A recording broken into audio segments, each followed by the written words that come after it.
As the 2013-14 school year comes to a close, we are looking ahead at the 2014-15 school year, and we are beginning to do scheduling in classrooms with your children.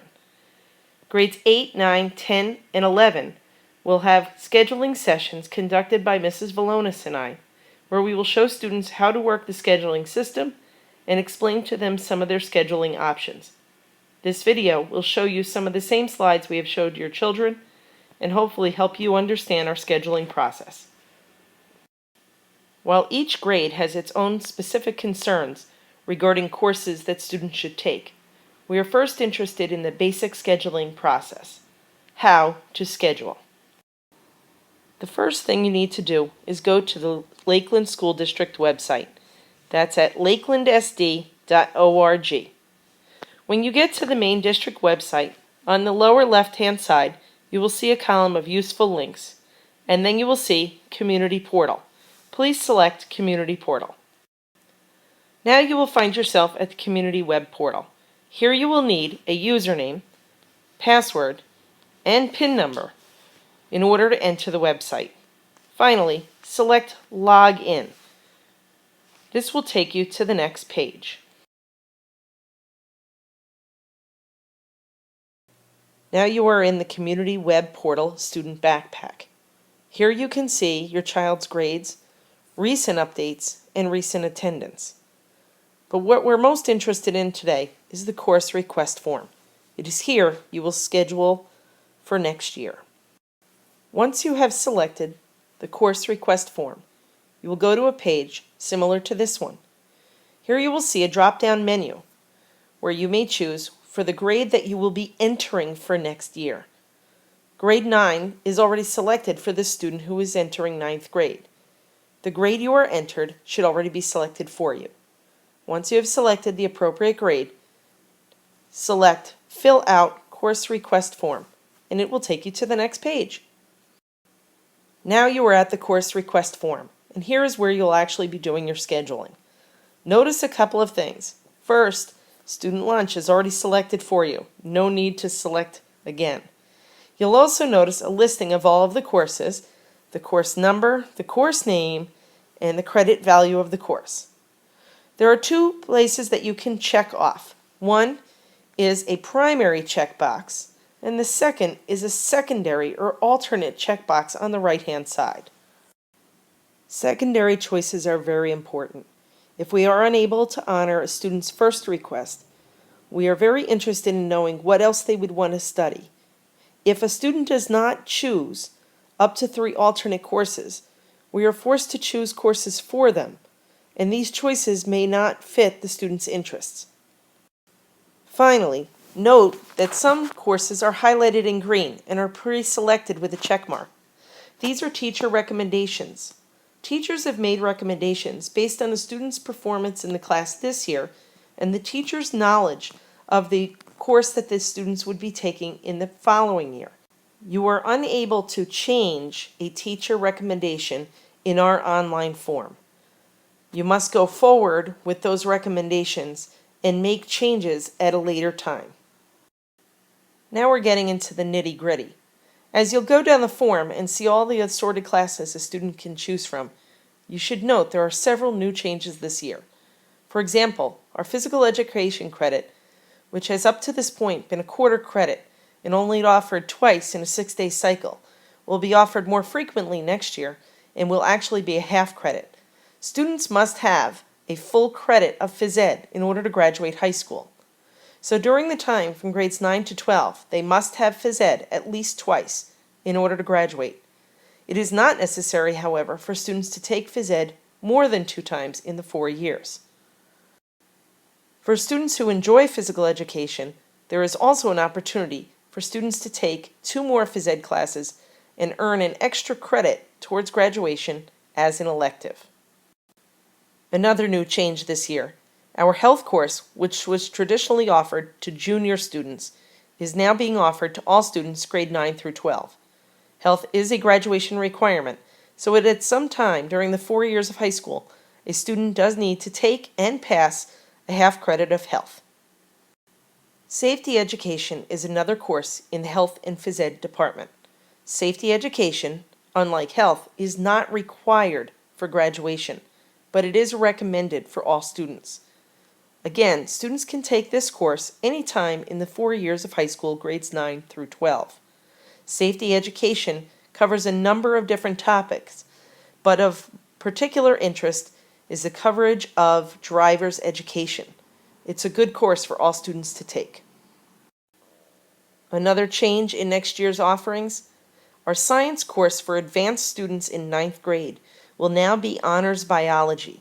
We will no longer offer the pre-chemistry course offered to advanced students in previous years. Students not interested in an advanced or honors track should take the physical science as their main science course. This page also shows a third science, Principles of Biomedical Sciences. This course is an independent elective course and must be taken in addition to either physical science or honors biology for grade 9. It is not a standalone science course offered to students to substitute for their main science. It is an elective course. Students have been provided with a course curriculum guide that gives a written description of each of the classes offered at Lakeland. This guide can also be found on our website at lakelandsd.org under the tab for Academics on the high school page. Please review the course descriptions carefully when selecting courses. Once a student feels comfortable with the courses that they've chosen, they should save their course requests. Just a couple of notes before we go on. Green, once again in highlight, indicates a teacher recommendation. The second key would be the pink highlight, which indicates a student does not meet the course's prerequisites. A prerequisite is a course that students are required to take before taking another course. These prerequisites are listed in our curriculum guide.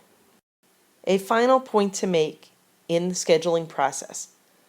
Once the courses have been saved and submitted, students should print out the next page. Parents need to sign this page and students need to turn it into the guidance office.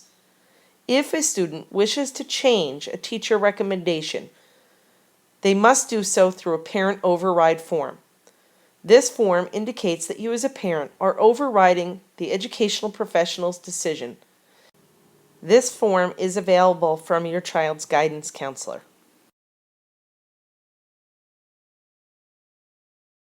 A few more important points. For the 2014-15 school year scheduling, the deadline for scheduling is April 30th. All students must register for 7 credits. Students should also register for 3 alternate or backup courses. The system will not let you submit a registration for less than 7 credits. Graduation requirements are listed here. They also can be found in the curriculum guide, which again is on the Lakeland website and has been distributed to students. For students entering freshman year, there are some special considerations. On the most basic level, make sure that you have enough credits to graduate. Students need to challenge themselves appropriately.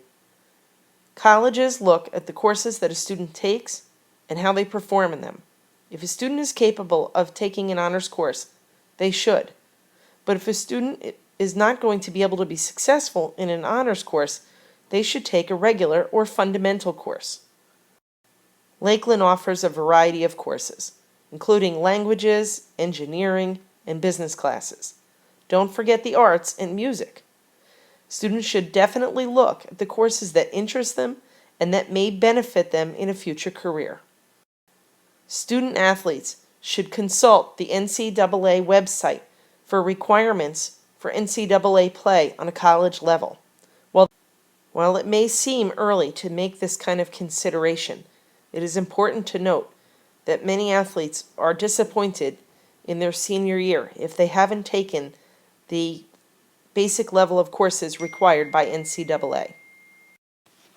The 2014-15 school year has a variety of changes, some of which I've already noted in this video. In addition, we have changed the name of all of our advanced courses to honors to reduce confusion. For example, our advanced wood class did not in fact indicate an honors course, but a course secondary to our Introduction to Wood class. We have renamed our art classes to better describe the content of the classes. We have done the same with our family and consumer science classes. Media literacy, human body systems, short story writing, trigonometry, and analytical geometry are all new courses for the 2014 school year. We also have a number of courses online available for grades 11 and 12. More detailed information about all of these courses can be found in our curriculum guide. Thank you so much for taking the time to watch this video and for showing an interest in your child's registration process. If there are additional questions, please do not hesitate to contact me or Mrs. Valonis in the guidance office. We'd be happy to help whenever we can. Thanks.